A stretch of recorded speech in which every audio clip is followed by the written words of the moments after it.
Bonjour, bienvenue dans cette session de 60 minutes inside Softeam Consulting. On va vous présenter les grandes lignes de ce que c'est que la comptabilité bancaire, les ratios bancaires et un peu comment, à quoi ça sert et pourquoi on est arrivé à cette réglementation qui a l'air comme ça un peu abstraite, mais en fait qui a énormément d'aspects extrêmement pratico-pratiques à assurer. Donc ce que je vous propose, on va faire un peu traditionnellement, on va un peu nous, présenter le cabinet, ce qui nous permet déjà de mieux nous faire connaître parmi toutes ces nouvelles personnes qui nous rejoignent aujourd'hui. Et puis comme ça, les gens qui sont un peu en retard, ils ne seront pas trop pénalisés, ce qui est quand même aussi l'intérêt. Donc la présentation de Softeam, c'est quoi? On est la marque conseil et services de DocaPost, donc filiale de la Poste. On est la partie expertise et conseil. On est là pour accompagner la construction construire les projets, donc soit des projets de transformation, soit des projets de type connaissances, études et ainsi de suite. On a un pôle de formation, de certification, de veille, de notoriété dont on essaie de vous faire bénéficier, y compris aujourd'hui. Et à côté de ça, on a la partie solutions des délégations pour les services et les offres de bout en bout, les plateformes numériques interopérables pour l'intégration, y compris l'identité numérique, qui est un énorme sujet aujourd'hui, qui est très important pour tout le monde. Et la partie purement Softeam, c'est vraiment, je fais le focus, c'est la partie conseil. Donc ça fait plus de 30 ans qu'on est là. Donc peut-être que certains d'entre vous n'étaient pas nés d'ailleurs quand on a commencé nos opérations. Le dernier chiffre d'affaires audité, c'est 240 millions d'euros, donc ça commence à compter. Multispécialiste, même si historiquement on vient pas mal de monde bancaire, donc c'est pour ça qu'aujourd'hui on se focalise sur une spécialité bancaire. Plus de 2200 personnes, on est présent partout en France et forcément on peut vous accompagner sur tous les sujets d'actualité comme l'IA, la cybersécurité, cloud, agilité, digital, le pilotage des systèmes d'information au sens le plus large. Et la partie consulting, là où moi-même et Gabriele travaillons, on a les 4 piliers de la transformation, les transformations métiers. Donc le métier, les clients changent, il faut s'adapter. Le digital, parce que voilà, c'est important. Le réglementaire, on va beaucoup en parler lors de cette session.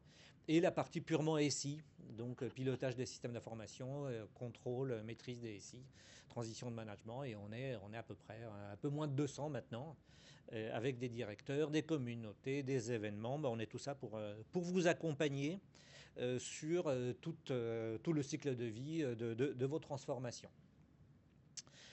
Donc si on revient un peu maintenant dans le vif du sujet, de quoi on va vous parler avec Gabriele, qui est notre expert, je pense que vous l'avez déjà vu certain nombre de fois lors de ces présentations. On va vous parler de la comptabilité bancaire. Et la comptabilité bancaire, c'est quoi? C'est tout ce qui est convention qui consiste à recueillir les données liées aux événements, à l'activité, un peu pour expliquer, pour décrire une activité économique. Donc c'est un cadre standardisé de ce que c'est que la comptabilité. Mais les institutions financières, comme on est un peu la contrepartie en termes de liquidité de tout le reste, on a des règles qui nous sont particulières. Donc vous voyez, on a besoin d'un cadre commun parce que pour que les gens puissent parler le même langage, vocabulaire, périodicité, des choses comme ça, pour être comparables parmi nos pairs et d'une période à l'autre. C'est des outils importants de pilotage. Bon, c'est ça qui nous permet de comprendre où on en est. Ça nous permet de faire toute l'analyse financière, l'investissement, le crédit, les risques, éventuellement l'allocation des ressources entre savoir qu'est-ce qui croît, qu'est-ce qui est en danger. La supervision pour nos chers régulateurs, donc on va beaucoup en parler. Et pourquoi on fait ça? On discute principalement avec le management de l'établissement. Il faut qu'ils comprennent quand même en permanence ce qui se passe dans l'établissement. Les investisseurs, tous ceux qui vont mettre de l'argent, qui vont risquer des fonds, soit partenaires, soit créanciers, soit des gens qui gravitent dans notre écosystème. Les régulateurs, c'est tous les gens qui vont surveiller dans le monde bancaire, c'est quand même des parties prenantes extrêmement importantes. Donc ils vont essayer de comprendre qu'on est bien quelqu'un qui apporte de la valeur à la société, qui n'est pas quelqu'un qui va apporter des risques. Et forcément, celui auquel on pense tous, on a le fisc qui est là, c'est l'associé permanent de toute activité. Donc on a tous besoin de parler le même langage. Les principes, alors on va parler très très vite pour ne pas trop vous noyer de concepts, mais va vous donner ces slides hein, pour les participants. Donc forcément, on a la partie double.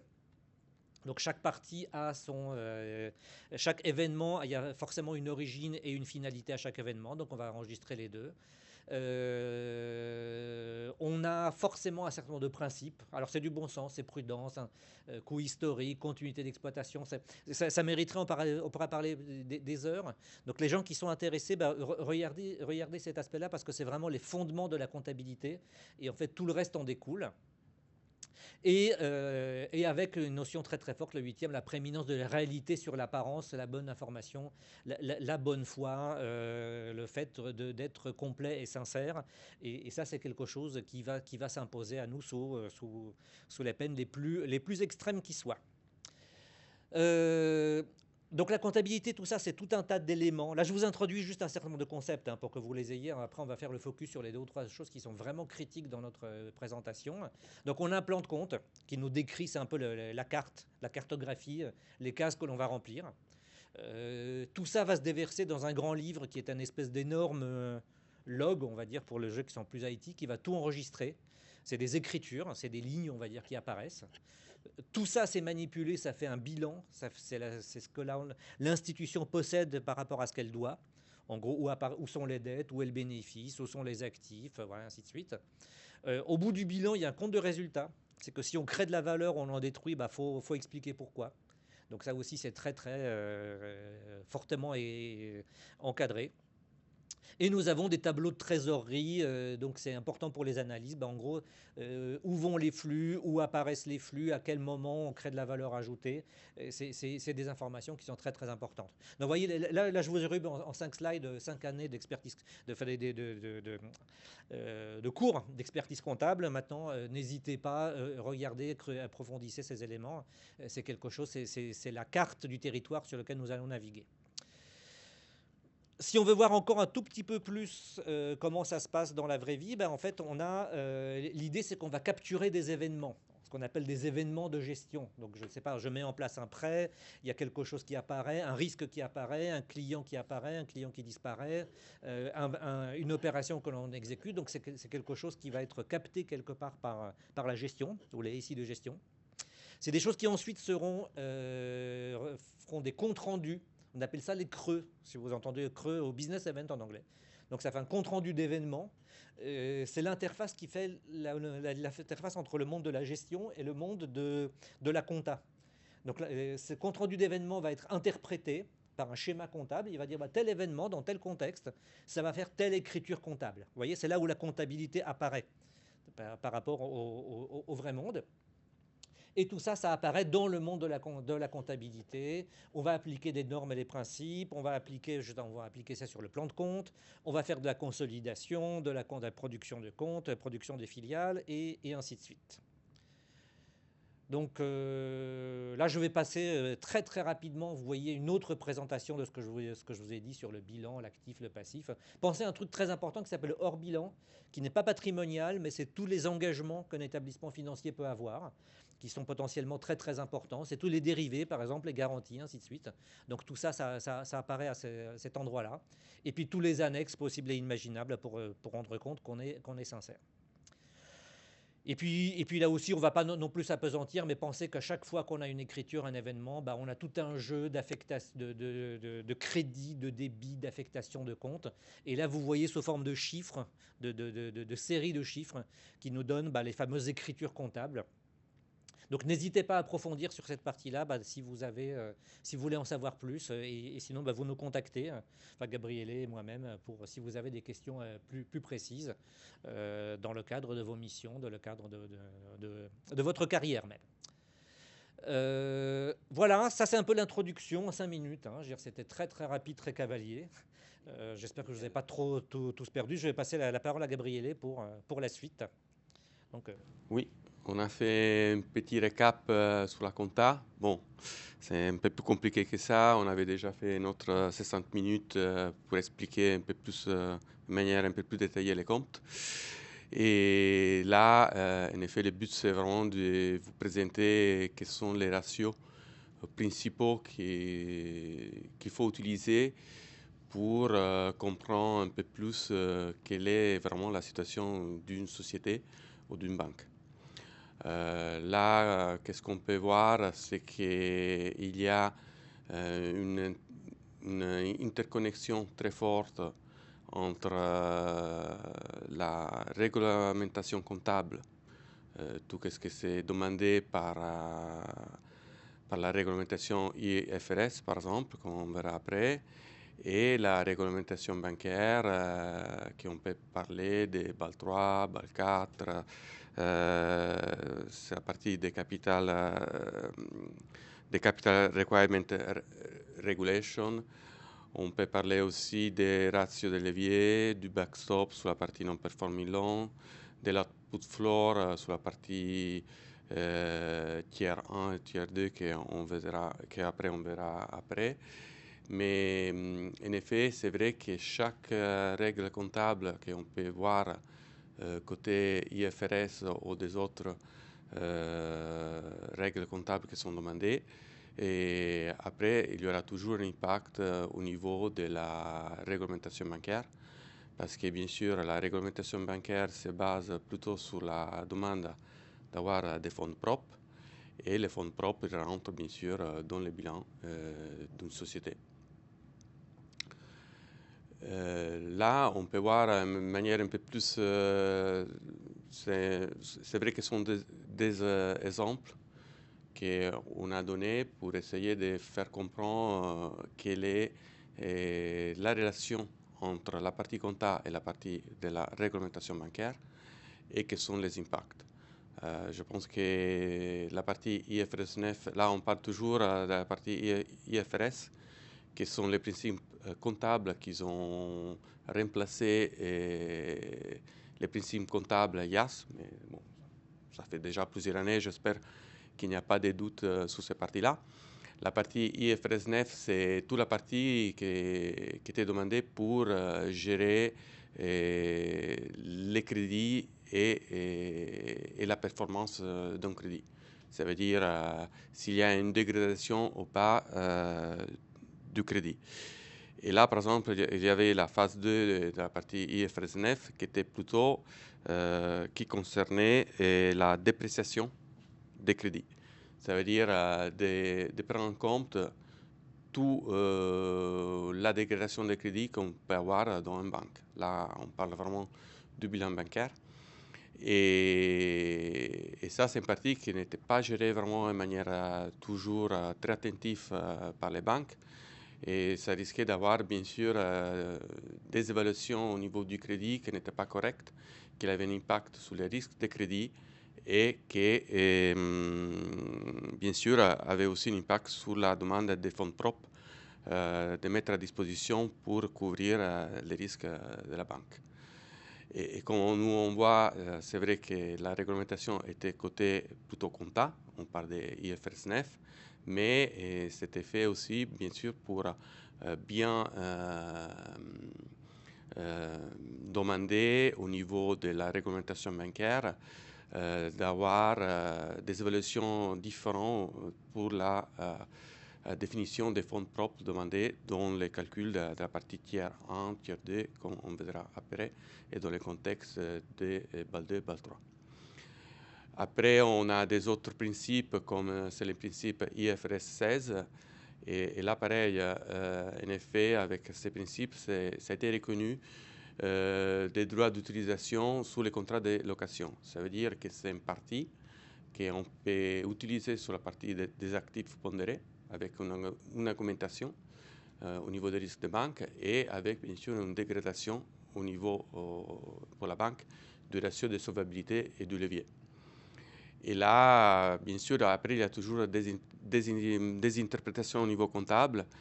On se peut adresser toujours au régulateur pour avoir des précisions, comme c'est sur la partie immobilisation incorporelle ou les immobilisations corporelles. Pour résumer, les immobilisations corporelles sont tous les produits non matériaux, ça veut dire comme une marque, un brevet, voilà. Et les immobilisations corporelles, ce sont tous les produits matériaux, voilà, qu'on peut dire on peut toucher de manière simple. Voilà. On va essayer de simplifier au max tout ça.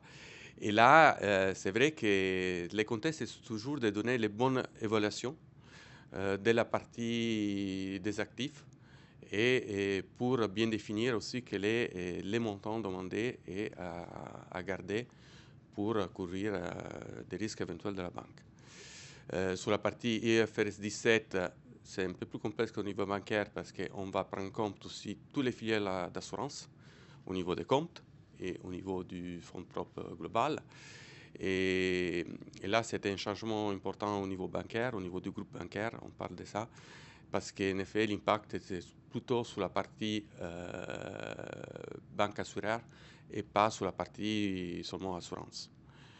Et après, bon, il y a la partie dérivée, qu'on connaît bien que ce n'est pas facile à comptabiliser les dérivés, surtout sur la valorisation, la juste valeur, qu'il y a plusieurs interprétations et différentes règles qui sont utilisées. Et là, au niveau des principes comptables aussi, pareil, ils ont essayé de fournir des règles pour uniformiser la comptabilisation des produits qui ce n'est pas facile à gérer. Et là, on passe plutôt quel est l'impact de la réglementation bancaire sur la compta. Là, on a vu la compta, l'impact sur la réglementation bancaire. Au contraire, bien sûr, il y a aussi les régulateurs qui peuvent aider la comptable à gérer des choses de manière plus propre, de manière plus claire et avec un détail qui va servir pour comprendre mieux quelle est la situation réelle d'une banque. Il y a toute la partie d'Asset Quality Review. Alors je pense que sur la qualité des données, vous connaissez bien aussi la BCE a créé un projet important pour essayer d'améliorer au max la qualité des données qui servent pour tous les calculs des risques et sur la valorisation surtout des crédits. Sur la partie risque de crédit, il y avait plusieurs projets dans le cadre aussi du backstop et non-performing loan sur la valorisation des données. Il avait la Banque centrale qui s'était aperçu qu'il y avait pas mal, par exemple, des crédits en perte avec un défaut de plus de 90 jours depuis plusieurs années dans la banque et jamais avec un passage en perte par la banque. Ça, c'est pas correct au niveau comptable parce que bien sûr, quand il y a un crédit dégradé on connaît déjà que sera déjà en perte, il faut faire les passages en perte dans l'année. Voilà. On ne peut pas attendre plusieurs années en espérant qu'il va arriver un miracle et qu'après il y a un créditeur qui du coup il va payer finalement après plusieurs années son crédit à nouveau. Voilà. C'est vrai que ce sont des choses aussi que ces parties-là étaient beaucoup poussées par la BCE pour sensibiliser les banques à être plus actifs avec pas mal de reporting qui ont été demandés dans le cadre de la réglementation NPL par exemple, mais dans le cadre aussi des autres papiers qui ont été mis par la BCE. Voilà. Et là, on passe plutôt à la partie comptable. On a vu la relation qu'il y a entre la comptable et la réglementation bancaire, mais on va essayer de vous donner une vision un peu plus claire de ce que c'est un bilan d'une société. Alors, les ratios, pour le dire de manière simple, ça sert pour vérifier quelle est la santé et la solidité d'une société. Voilà. Le but, c'est ça, d'être sûr qu'elle est bien capable de payer toujours ses fournisseurs, qu'elle était capable toujours de payer ses dettes. Voilà. Et de jamais avoir des soucis de trésorerie, de n'avoir pas l'argent. Voilà. Et qu'est-ce que nous, on peut voir avec un bilan comptable? Oui, on a pas mal des écritures. On a la partie mobilisation, on a la partie banque, client, fournisseur, dette, voilà. mais des fois, une vision pas trop organisée, ça ne va pas permettre d'avoir une vision un peu plus claire avec un bilan fonctionnel. Dans les bilans fonctionnels, nous, on va faire quoi? On va seulement organiser les mêmes chiffres qu'on a dans un bilan comptable de manière un peu plus organisée, voilà, on peut dire ça. Et pour nous prévenir, un peu plus organisé pour permettre de confronter, par exemple, la partie des actifs circulants avec les dettes à court terme, par exemple, avec les dettes à long terme.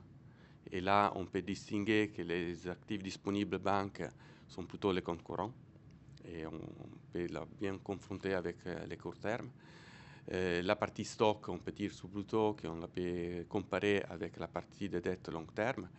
Et après, il y a toute la partie des capitaux propres qui va constituer les passifs d'une société, qui sont plutôt des montants à long terme et qui sont bien mobilisés parce que les capitaux propres restent là et que ça peut être plutôt confronté avec la partie des actifs immobilisés.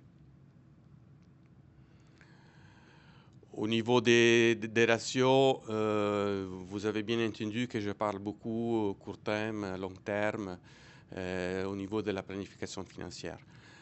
Ça reste plutôt logique. Ça veut dire que, bien sûr, si moi je dois payer des factures dans 3 mois, il faut savoir quelle est ma liquidité à 3 mois. Voilà. Ça veut dire jamais je peux payer des factures à 3 mois avec des capitaux propres ou avec des montants que peut-être moi je peux récupérer dans 3 ans. Voilà. Il faut avoir toujours une vision au niveau du timing de la compta. Ça veut dire quel est le timing des paiements et des encaissements que j'ai aussi. Par exemple, moi je peux vendre des produits. Si moi je sais que je vais vendre des produits pas avant un an parce qu'ils ne sont pas prêts ou pour plusieurs raisons, il faut bien avoir en tête et au niveau comptable la vision aussi au niveau du timing. L'autre partie que c'est bien important, c'est la trésorerie. La trésorerie, c'est la liquidité d'une société. Et il faut bien prévoir. Là, par exemple, qu'est-ce que moi je peux dire au niveau d'expérience comme expert comptable, ça m'arrivait souvent qu'il y avait des clients qui voulaient faire des investissements, mais ils n'avaient pas prévu qu'ils n'auront pas la liquidité pour faire un investissement. Et alors, bien sûr, si on va chez une banque à demander un crédit aux dernières minutes, parce qu'on est très pressé, parce qu'il faut payer des choses, et voilà, bien sûr, la banque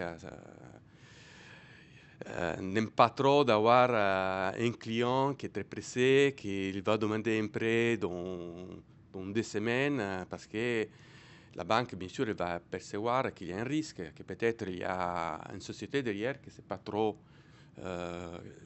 n'est pas trop capable de bien prévoir les sorties de caisse, les encaissements.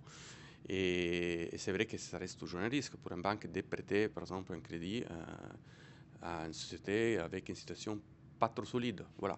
C'est seulement pour vous donner une vision un peu comment ça marche aussi et à quoi ça sert d'avoir des ratios. Parce qu'au niveau de la société et qui va gérer la société, il doit essayer bien sûr d'être plutôt réactif, à bien gérer les différents montants de la société. Après, on ne parle pas seulement de l'argent, bien sûr, de la liquidité, de la trésorerie, mais on parle aussi de toute la partie de la gestion de l'actif et la partie des immobilisations. Par exemple, ça ne sert à rien d'acheter des magasins, des bureaux, tout ça, quand on sait que peut-être l'argent, ça peut servir pour faire un autre type d'investissement. Et c'est pour ça qu'il faut toujours bien avoir en tête quelles sont les bonnes opérations à faire au niveau de la société.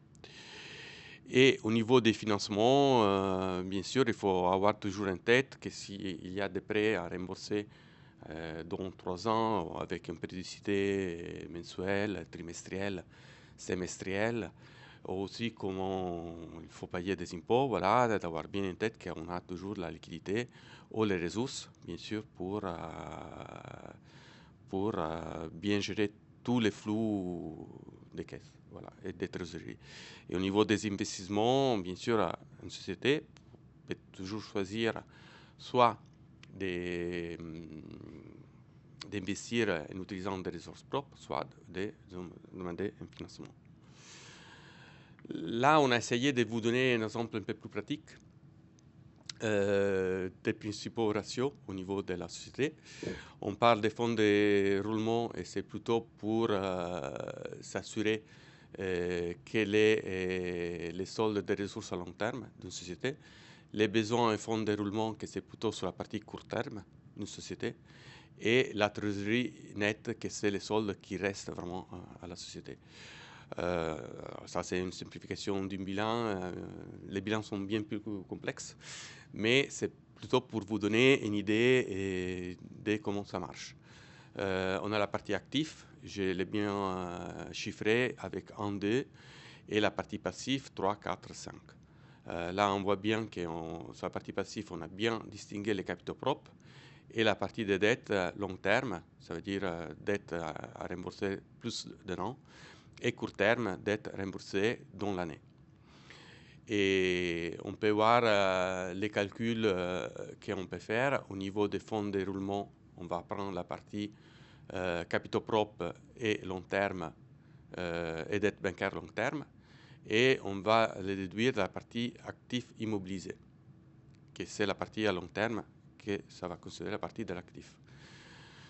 Pour les besoins des fonds de roulement,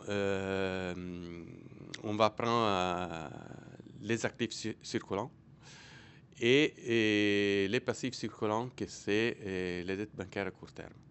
Et on voit bien que dans ce cas-là, on a une position négative de moins 7000. Ça veut dire que l'actif circulant n'arrive pas à financer les dettes à court terme. Ça veut dire que ça manque de la liquidité pour rembourser les 15 000, dettes bancaires qu'on a. Là, quel est le choix qu'a une société? Soit de demander 7 000 de dettes bancaires à long terme, par exemple, soit d'utiliser une partie de l'actif immobilisé, de vendre par exemple des immeubles ou de vendre des machines. Voilà. Il y a toujours une possibilité pour la société de dire, bon, comment moi je peux récupérer les moins 7000. Et ça, c'est vraiment pour dire voilà, qu'après, il y a toujours une possibilité. Mais il faut toujours prévenir tout ça. Et les ratios qu'on a là, ça sert vraiment pour aider la société à réagir avant d'avoir des soucis ou d'avoir des soucis de liquidité, que ça peut conduire aussi à une faillite. Voilà. Et sur la trésorerie, voilà, on voit bien qu'on a un solde à zéro. Ça veut dire qu'il n'y a pas de risque de devoir soutenir des coûts imprévus au niveau de la société. Il y a aussi des autres ratios, les ratios de liquidité, que c'est le rapport entre l'actif circulant et les passifs circulants. Et au niveau des autres ratios, bon, on va les voir rapidement. J'ai essayé de montrer les ratios de solvabilité, que c'est le rapport entre le capitaux propre et la partie du bilan. C'est un ratio qui doit être au moins au 20% et ça va donner une idée de la partie du capital propre au niveau bancaire, sont les fonds propres qu'on connaît bien. Et dans ce cas-là, c'est vrai que les 74%, ça va permettre à la société de dire qu'il y a un très bon ratio de solvabilité. Et les ratios d'endettement, ça va nous donner quelle est la partie des dettes de la société. Dans ce cas-là, c'est pas trop important. Ça reste plutôt dans la logique et dans la bonne santé de la société. C'est un ratio que quand ça va être plus de 100%, ça veut dire que ça reste un peu plus important. Pour faire un exemple très très simple, c'est un peu comme vous allez demander un prêt immobilier Et la banque, elle va dire, ah oui, mais tu ne peux pas dépasser les 40% de tes revenus parce que sinon, tu n'es pas capable de rembourser les prêts immobiliers. La logique est toujours la même. Ça, c'est un ratio qui va permettre, si l'endettement de la société est trop fort, ça ne va pas. Ça va dire qu'il y a un risque trop important et il faut être attentif toujours de garder un œil à ces ratios-là. Et là, il y a les ratios de capacité de remboursement qu'on va utiliser toujours la partie endettement net, bien sûr, avec la capacité de l'autofinancement de la partie de la société. Et là, il y a un dernier ratio qui s'appelle ROTE, et c'est le Return on Tangible Equity. Il va remplacer dans les dernières années les ROE, et parce que ça va permettre d'avoir un ratio qui est un peu plus tangible, voilà, que c'est un peu plus réel. Et ça va permettre de donner une vision de la rentabilité de la partie fonds propres. J'ai mis les ratios ciblés de la BNP pour le 2026. J'ai mis pourquoi une banque? Parce que la banque, bien sûr, est plus impactée en rapport à une société classique sur la détention des fonds propres. Parce qu'il y a la BCE qui va demander à la banque de garder une partie des fonds propres pour couvrir la partie risque et éviter d'avoir des soucis de liquidité, des soucis de rembourser, non, pas rembourser, mais de donner toute la partie de la liquidité déposée par les clients, par exemple, s'ils ont besoin, et pas créer des situations de panique au niveau du marché, comme ça arrivait en 2023, mais comme après on verra dans les prochains slides. Voilà. Là, on a bien vu la partie société. Bon, la partie société, on a plutôt eu une vision claire que le but est toujours de prévenir toute l'opérativité d'une société, de bien assurer qu'on est toujours couvert sur la partie paiement et encaissement et sur la partie démontant en entrant et en sortant. Et là, on voit plutôt la partie bancaire. La partie bancaire, ça ne change pas beaucoup. La seule, parce que bien sûr, la banque, quelle est la différence plutôt entre banque et société? Alors, la société, s'il n'arrive plus à payer plus de dettes ou ses fournisseurs, tout ça, il va déposer les bilans, il va fermer. Bon, c'est fini. L'impact, ça peut être plutôt au niveau du secteur du marché. Par exemple, une entreprise qui va construire des voitures, il va impacter seulement son secteur. La banque, c'est un peu plus délicat, parce que la banque gère toute la partie financière au niveau global. On peut avoir un impact sur tous les secteurs, sur la partie distribution, sur la partie construction, sur la partie immobilier. Voilà. Bien sûr, elle va recevoir de l'argent par plusieurs secteurs avec les dépôts sur les comptes courants. Il va prêter de l'argent et il va bien sûr aussi à financer tous les investissements de plusieurs secteurs pour plusieurs sociétés. Ça veut dire que si une banque va déposer les bilans, c'est arrivé, c'est très rare grâce à les banques centrales qui sont là à surveiller, mais bien sûr qu'on peut avoir un impact un peu plus important. C'est pour ça que les ratios qui sont demandés sont un peu plus importants au niveau bancaire et ça comporte plutôt la possibilité d'une banque toujours de faire face à donner l'argent aux clients, de toujours garantir des investissements pour des sociétés dans des secteurs. Et tout ça, c'était demandé avec la demande par les comités de Bâle d'avoir à disposition toujours une partie des fonds propres. Ça veut dire pas investir tout, mais de garder toujours une partie des fonds propres disponibles tout de suite, en liquide, pour faire face à des crédits qui ne sont pas remboursés, pour faire face à des demandes de liquidité qui ça peut être arrivé par les marchés. Voilà, pour éviter tous les risques d'avoir une absence de liquidité ou l'impossibilité de payer, bien sûr, ses clients tout de suite. On parle de 1988 avec BAL 1, il y avait les ratios de Cook, qui était un ratio très, très simple, voilà, était plutôt un ratio qui allait prendre en compte toute la partie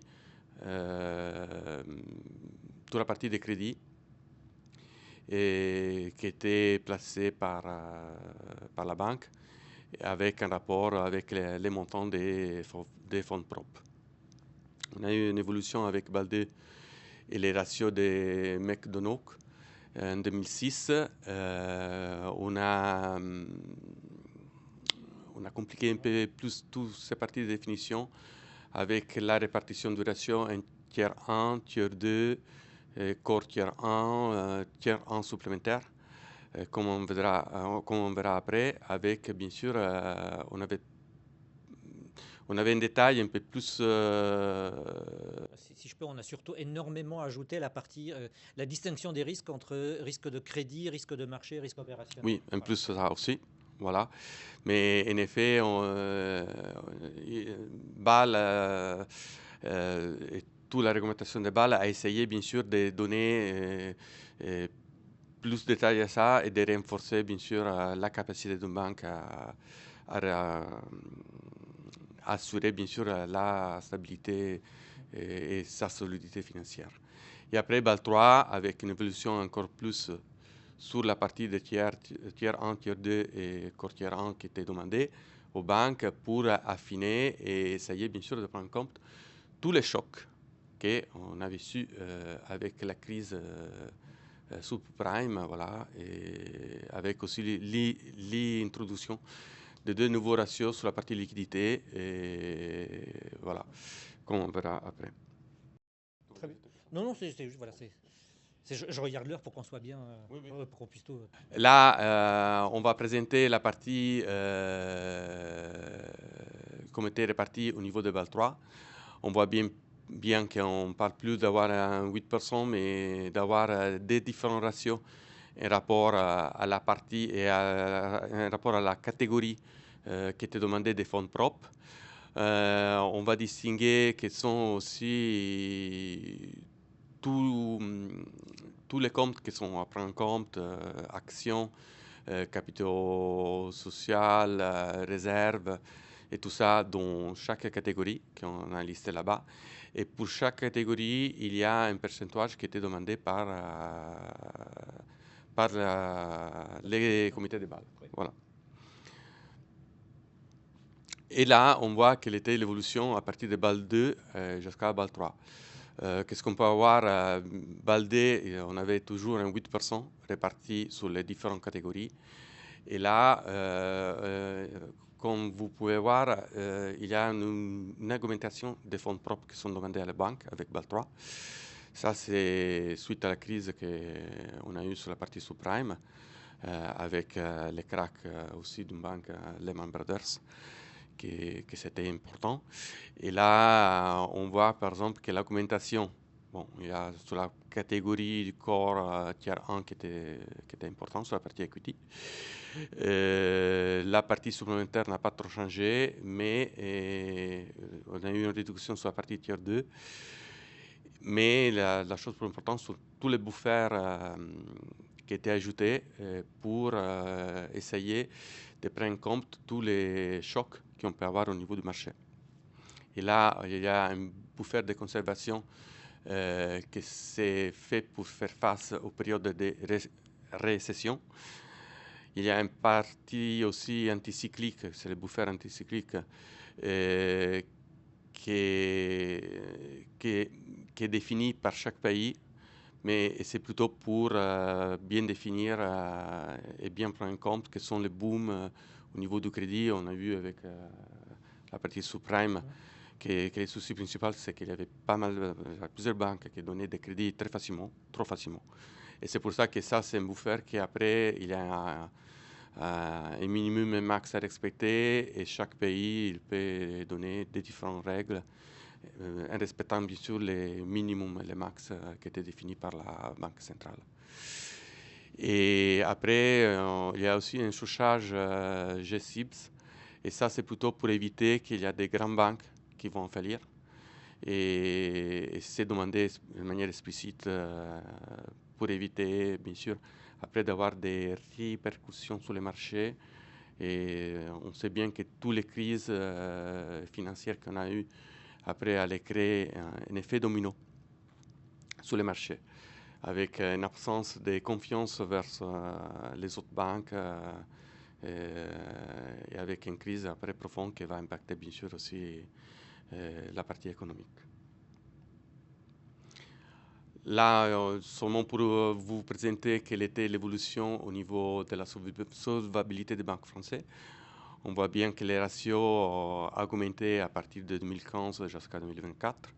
Il y a une tendance, bien sûr, à augmenter la solidité financière des banques.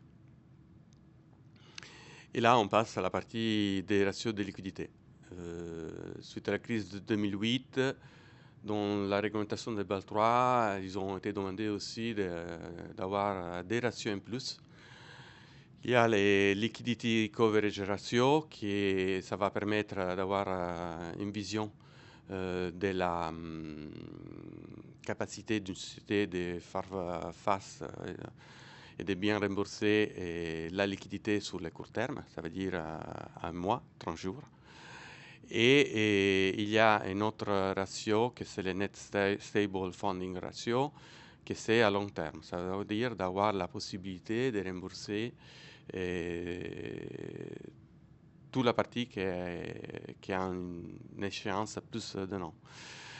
Ça a été fait pour éviter d'avoir des soucis au niveau des liquidités et des gestions de la trésorerie au niveau des banques.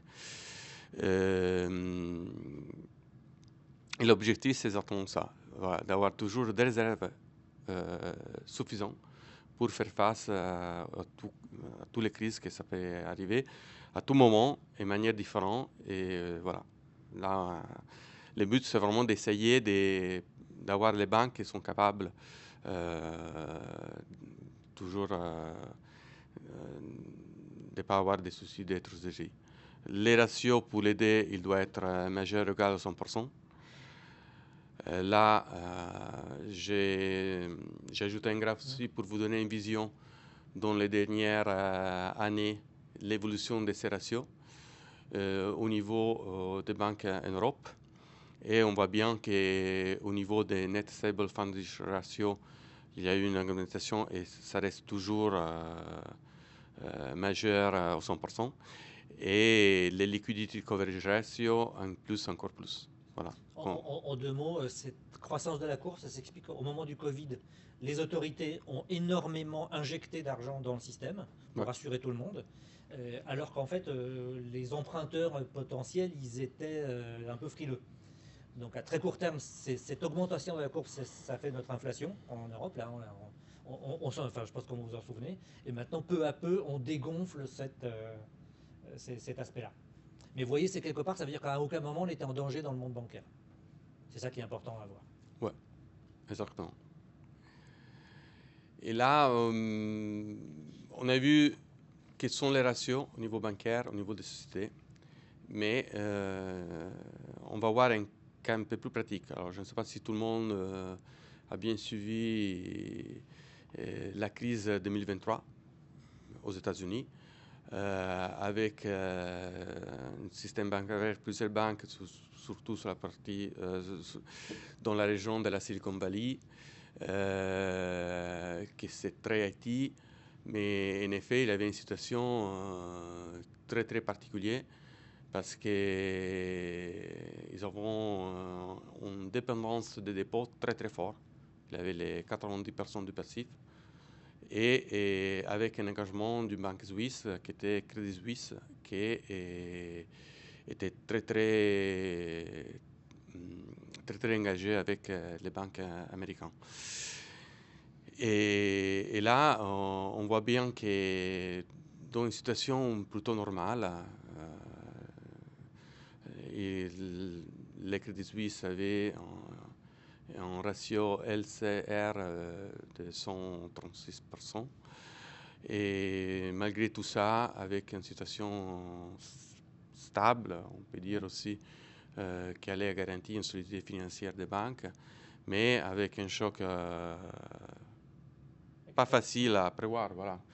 Dans un jour, seulement sur la Silicon Valley Bank, on a eu les 25% des retraites par les clients sur les dépôts, les 20%, et la First Republic Bank aussi de plus de 50%.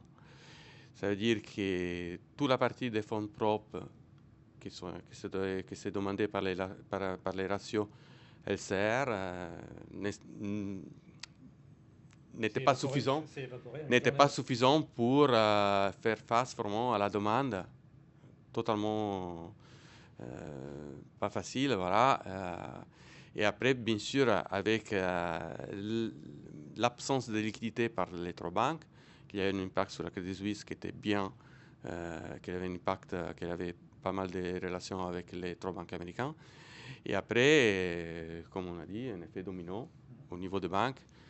Comme j'avais expliqué avant, de manière simple, pour une société qui va demander un crédit à une banque aux dernières minutes, la banque est très méfiante de donner de l'argent à quelqu'un qui peut-être n'est pas capable de faire face à sa liquidité et à sa trésorerie. Et là, pareil, au niveau bancaire, ça arrive le même. Hein. S'il y a une banque américaine qui va demander de l'argent à une autre banque parce qu'elle a besoin d'avoir de la liquidité, il n'y a pas tout le monde qui sont disponibles. Là, heureusement, on peut dire qu'il y a un système bancaire avec les banques centrales qui sont très réactifs et ils vont injecter liquidité et pour assurer la stabilité du système bancaire, parce que, comme on avait dit avant, bien sûr, une crise financière, ce n'est pas du tout quelque chose d'envisageable. Une société peut clôturer, déposer ses bilans, voilà. Et on peut avoir un impact plutôt sur le secteur. Une banque, c'est différent. Exactement. Mais en deux mots, si on peut donner un peu de l'espoir, donc ce qui est important, c'est que voilà, la crise, c'est pas parce qu'on a des ratios que les banques sont éternelles et marchent à tous les coups.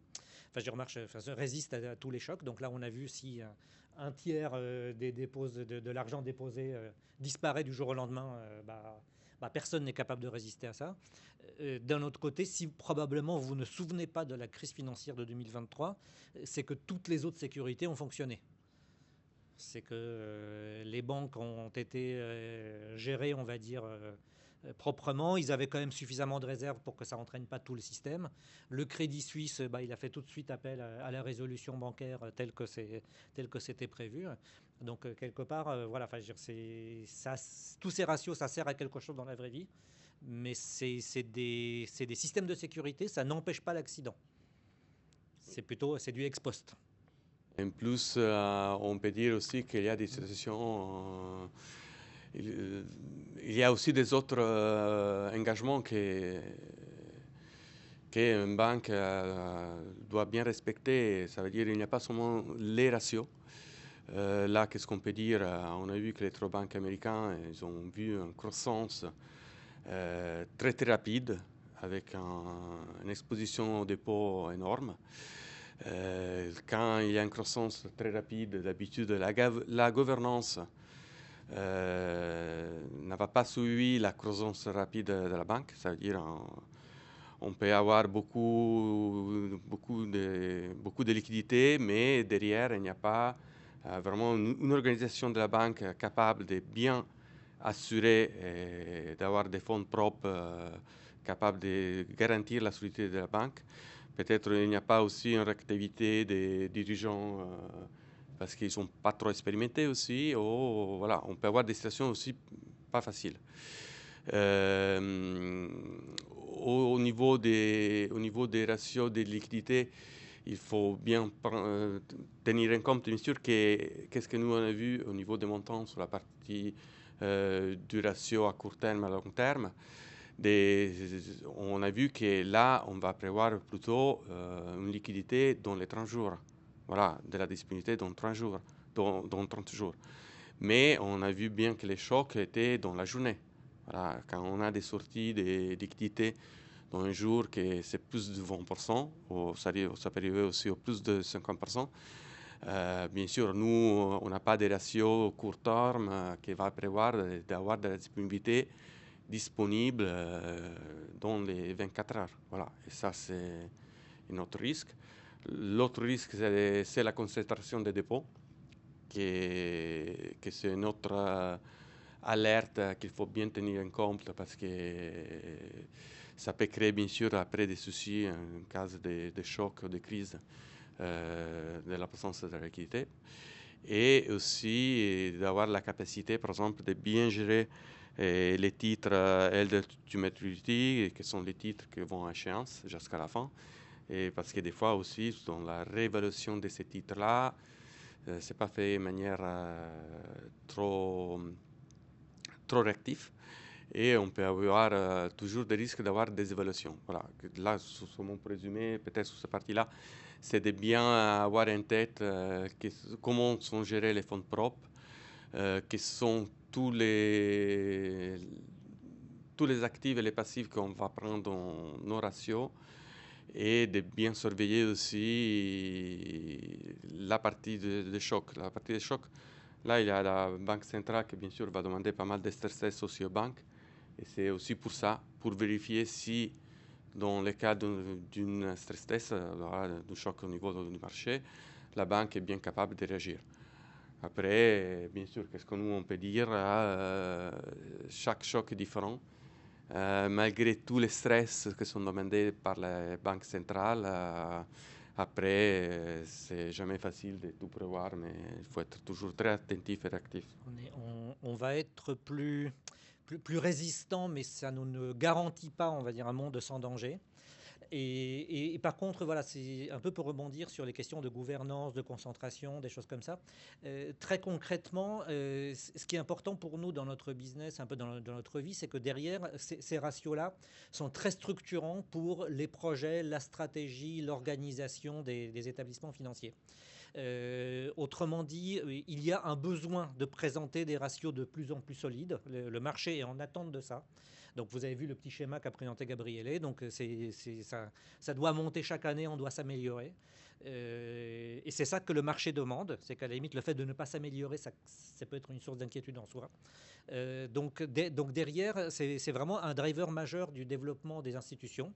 Et par exemple, dites-vous que pour tous ceux qui travaillent sur le cash management, par exemple, et on est assez quand même nombreux dans le métier, bah, si tout le monde aujourd'hui, enfin depuis une dizaine d'années, on se met à faire du cash management, bah, ça sert aussi à embellir le bilan des banques. Moi j'ai un petit doute sur la rentabilité en soi des offres cash management des gros clients bancaires, des gros comptes bancaires aujourd'hui. Mais par contre, ça permet d'améliorer le LCR et le Net Stable Funding Ratio. Et rien que pour ça, c'est quelque chose, ce projet a du sens. A contrario, on a d'autres projets de désengagement sur certains pays qui sont peut-être considérés comme plus risqués, plus difficiles à comprendre, qui étaient des clients historiques de certains groupes bancaires. Bah, on va arrêter des activités rentables, tout simplement parce que on a du mal à rentrer ces activités dans le cadre du reporting, du reporting de risque tel qu'on le connaît. On pense aussi à des restructurations, des choses qui sont un peu du niveau de la présentation. La fusion de la banque privée des activités CIB qui était faite quand même très très souvent dans nos, sur lequel on a travaillé chez Softeam, chez beaucoup de clients. Bah, ça sert aussi à embellir le bilan, à mieux présenter les chiffres. Donc vous voyez, c'est quelque chose qui, quand on se pose la question pourquoi je fais tel projet, pourquoi je me lance ou je ne me lance pas dans telle activité, bah c'est quelque chose, c'est très très poignant. C'est quelque chose qu'on ne peut pas, on va dire, dans le monde d'aujourd'hui, et pour les quelques années je veux dire, sur lesquelles on a la visibilité, on ne pourra pas échapper à cette vision-là. Donc voilà, donc ça c'est important. Pensez aussi, voilà, ce que disait Gabriele aussi, c'est que peut-être on va voir la prochaine crise, hein, parce qu'à force d'être prudent, c'est peut-être la prudence qui va déclencher la prochaine crise, hein, tout simplement, quand on refusera de financer des choses où on perdra des trains d'innovation, tout simplement parce qu'on était trop prudent. Ça c'est possible. Mais en tout cas, ce qui est intéressant, et moi depuis, ça fait déjà quelques années que je travaille, je dis que c'est quand même très très spécifique parce que ça fait quand même 2 fois de suite où la crise économique que l'on vit, elle ne part pas de la finance. Et en fait, entre 78 et le Covid, toutes les crises économiques qu'on a eues sont parties de la finance.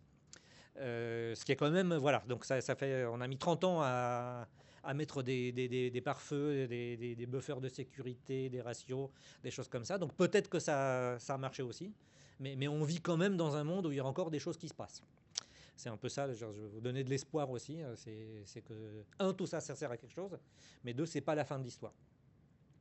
Voilà, donc nous, on a fini notre présentation. On a quelques minutes devant vous, donc n'hésitez pas à nous solliciter, nous poser des questions, parce que là, ça fait quand même 500 ans à peu près que des banquiers italiens se sont posé la question de la comptabilité et des ratios. Donc nous, on est totalement dans cette tradition-là. Mais vous avez peut-être des questions. Donc n'hésitez pas à le donner dans le fil de la conversation. Alors j'anticipe sur une question qu'on est sûr d'avoir, c'est que oui, les slides, on va vous les distribuer. Ça, il n'y a pas de souci, c'est pour En vous. effet, c'est pas facile parce qu'après, on a vu pas mal de ratios. Il y a d'un côté les banques qui vont essayer de pas garder trop de fonds propres parce que, bien sûr, c'est de la rentabilité moi qu'ils ont.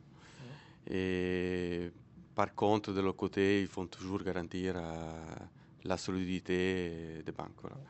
Il y a toujours un jeu. D'un côté, la banque, elle aimerait bien investir, presque tout. Et de l'autre côté, Alors j'ai une question de Mathieu Constant. Par contre, les micros sont coupés structurellement chez les participants. Est-ce que tu peux peut-être nous poser la question dans le chat? Et on se fera un plaisir de répondre à toute personne qui oui, veut intervenir. il faut écrire dans la conversation. Voilà. Mais si ça se trouve, c'était juste un hello amical, ce qui est très sympathique aussi. Après, bon, nous, on reste toujours à disposition pour toutes questions. Vous avez nos noms, voilà. Oui, vous pouvez nous envoyer toutes vos questions aussi par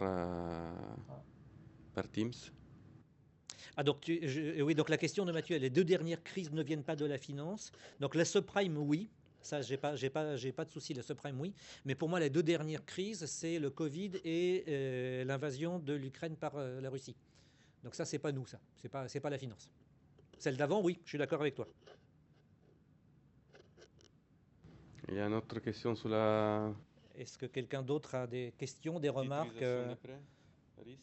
Oui, mais ça, je pense que Mathieu faisait partie. Voilà. Donc oui, la titrisation des prêts à risque, c'est totalement de la finance telle que la finance sait générer des crises. Mais la crise d'avant, c'était le 2e choc pétrolier et la révolution en Iran. Bon, c'est bien daté. C'est pas nous non plus. Voilà. Mais entre les deux, c'est la finance. Non, mais ça aussi pour dire qu'à chaque crise, après, il y a le comité de Bâle qui va essayer, bien sûr, d'ajuster les choses, d'améliorer.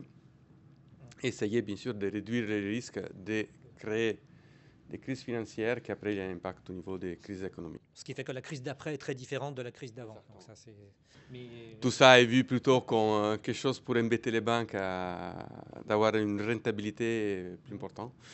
Bon, c'est pas ça, mais en tout cas, il faut être capable de bien accepter l'évolution de la réglementation et de la bien gérer. Voilà. Et Mathieu Fagnon, est-ce qu'on aurait pu faire autrement pour imprimer des billets de banque? Je ne sais pas, mais dès que nous serons gouverneurs de la BCE, nous répondrons à cette question. Voilà. Mais merci pour... voilà. Alors, une autre question. En cas de défaillance d'un grand client corporate, quel est l'impact sur la liquidité et la solvabilité de la banque prêteuse? Je peux peut-être répondre très rapidement. Enfin, donc, si c'est un client, enfin un très très gros client, on va dire Total fait faillite.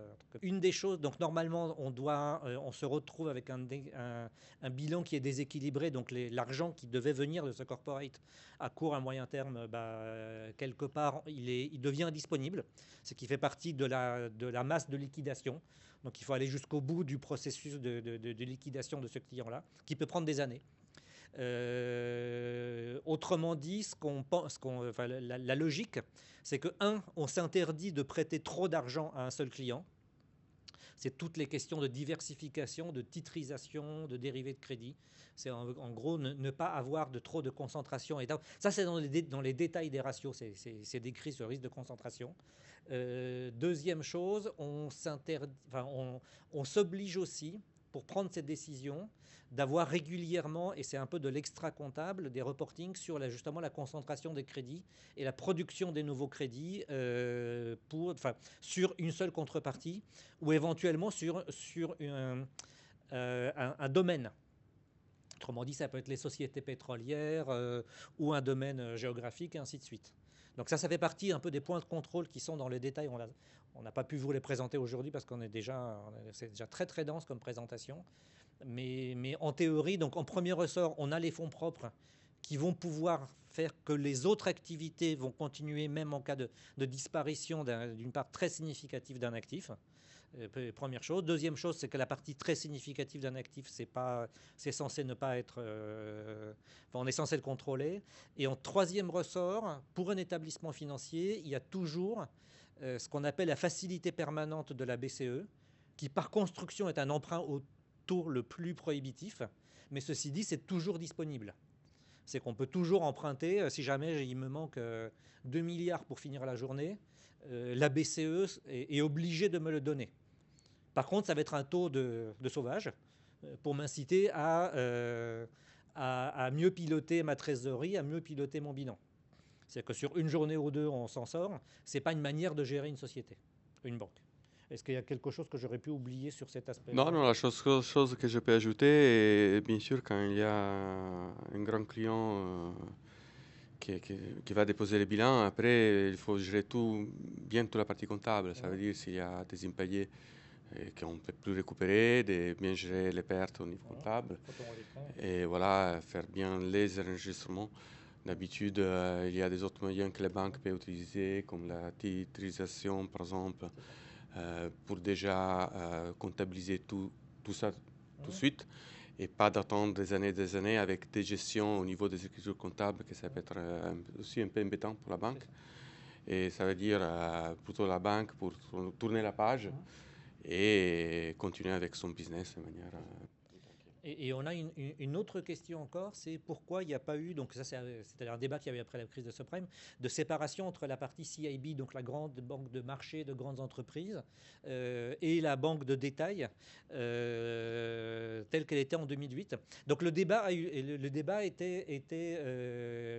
vraiment dans ces termes-là, c'est un débat politique. Certains économistes, certains politiciens disaient il faut absolument séparer les deux activités pour isoler un peu ce qu'on appelle la banque de cow-boy, les gens qui prennent tous les risques, qui font des financements internationaux, de l'épargne des épargnants.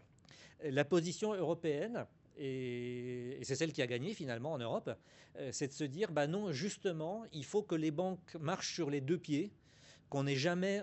C'est lié aussi à un modèle social européen, c'est quelque part le jour où la banque de grande clientèle, la banque de marché va mal, l'établissement financier dans son ensemble, il va s'appuyer sur une autre activité qui est la banque de grande clientèle, enfin de grande clientèle, la banque de masse.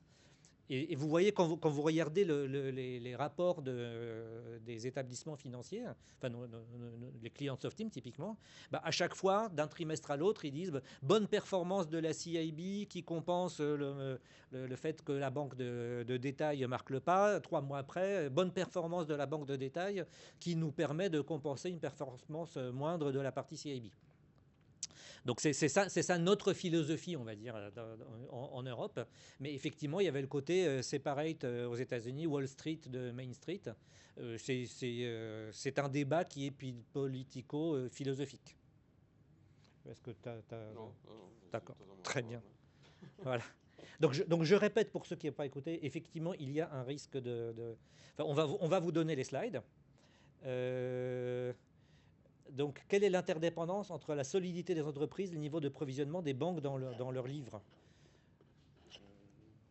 C'est à quel point on fait une prévision Alors, économique. mais en effet, c'est vrai que les provisions économiques, ça dépend aussi des ratios qu'on a. Comme on avait vu là dans la slide d'exemple pour les sociétés, c'est une société qui, avec un bilan fonctionnel, Je pensais au buffer cyclique. non, là je pense que c'est plutôt là. C'est avec l'organisation du bilan fonctionnel de bien prévoir au niveau du timing quelles sont les positions à court terme et long terme. Déjà, on ne va pas Et prêter une entreprise qui a un bilan qui n'est pas bon. Ah non, bien Ouais, sûr. voilà. Alors ça c'est sûr. Une banque, quand il y a une société qui va demander un crédit, c'est vrai que les premières ratios qu'elle va regarder sont les fonds de roulement, les besoins en fonds de roulement et la trésorerie nette. S'ils sont des ratios pas bons, jamais une banque va donner un crédit, ça c'est sûr. Et ça c'est plutôt aux dirigeants, aux gestionnaires de la société qui doit être bien capable de gérer tous les différentes parties de l'actif et de passif du bilan. L'organisation bilan fonctionnel, ça va permettre d'avoir une vision un peu plus facile de tout ça. Ça, c'est une vision simplifiée, bien sûr, c'est plus complexe. Mais voilà, on ne peut pas gérer une société sans être capable de lire un bilan, ça c'est sûr. Alors, dernière question peut-être. Est-ce qu'il y a un risque actuellement sur le volume des crédits État, entreprises et ménages? Si je veux dire, la question elle est bizarre, il y a tout le temps un risque. Maintenant, est-ce que le risque est plus grand maintenant qu'il y a quelques années? Je vous invite à regarder un truc tout simple. C'est une bonne introduction pour autre chose qu'on est en train de faire d'ailleurs. C'est regarder au niveau de la publication des comptes des grandes banques. Vous avez un poste comptable qui s'appelle le coût du risque, qui est en fait un espèce de mix de tous les provisionnements que font les banques.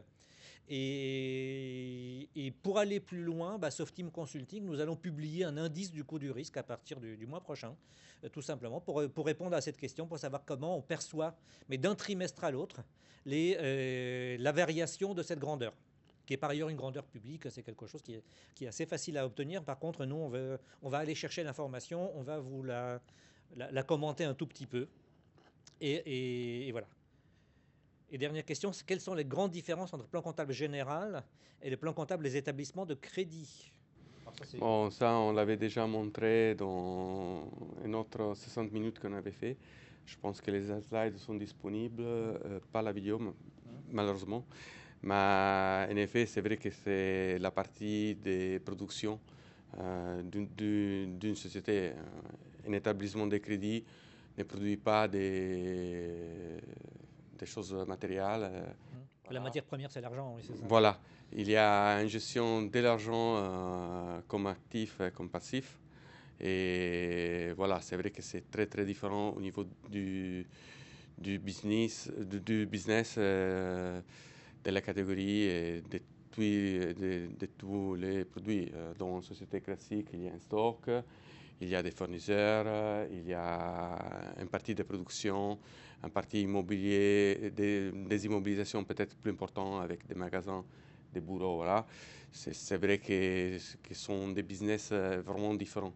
C'est pour ça qu'il y a des règles un peu différentes au niveau bancaire, au niveau des établissements de crédit, comme on avait présenté dans l'autre 60 minutes qu'on avait déjà fait, avec une présentation des différents bilans comptables et les différences qu'il y avait entre une société classique et un établissement de crédit. Et bien sûr, après, bon, ça, vous pouvez bien regarder avec un plan de compte totalement. Oui, en fait, ça s'auto. En fait, ça Avec des codes différents, bien sûr. La logique, ça reste toujours la même. Il y aura toujours un compte des résultats que ça va représenter, bien sûr, toute la partie des revenus d'une banque, comme une société. Et il y aura toujours un bilan avec la partie des actifs et des passifs. Après, les comptes sont totalement différents parce que, bien sûr, il y aura des écritures différentes et pas du tout les mêmes. En fait, pour résumer, les principes généraux qu'on vous a présentés en 5 minutes au début, c'est les mêmes. Donc il y a un actif, un passif, il y a des principes de prudence, intangibilité du bilan d'ouverture, des choses comme ça. Et tout le reste, ça n'a rien à voir, si j'ose dire. Voilà, si je résume. Oui, oui, non. Seulement pour dire que l'organisation, si on parle aussi de code, du plan comptable, les 6 et 7, ça va considérer toujours les comptes de résultats. Da 1 à 5, ça rentre dans le bilan. Et après, il y a la partie, bien sûr, hors bilan, annexe. Mais après, si on va dans les détails des montants et des écritures qu'on va écrire, c'est vrai que ça change beaucoup. Mais c'est vraiment un business différent. C'est ça. Voilà. Très bien. Bah, écoutez, moi je vous remercie beaucoup. Ce que je vous propose, voilà, on va clôturer cette présentation. Merci pour d'être tous là. On va vous diffuser les slides là dans la foulée. Et il y aura aussi une vidéo, je pense. Et voilà, et on a été enregistré, donc n'hésitez pas à nous revoir sur YouTube si jamais ça vous a vraiment passionné à tel point. Voilà, n'hésitez pas. Donc il nous faut un tout petit quelques jours pour être en ligne, mais c'est prévu désormais que nous soyons en ligne.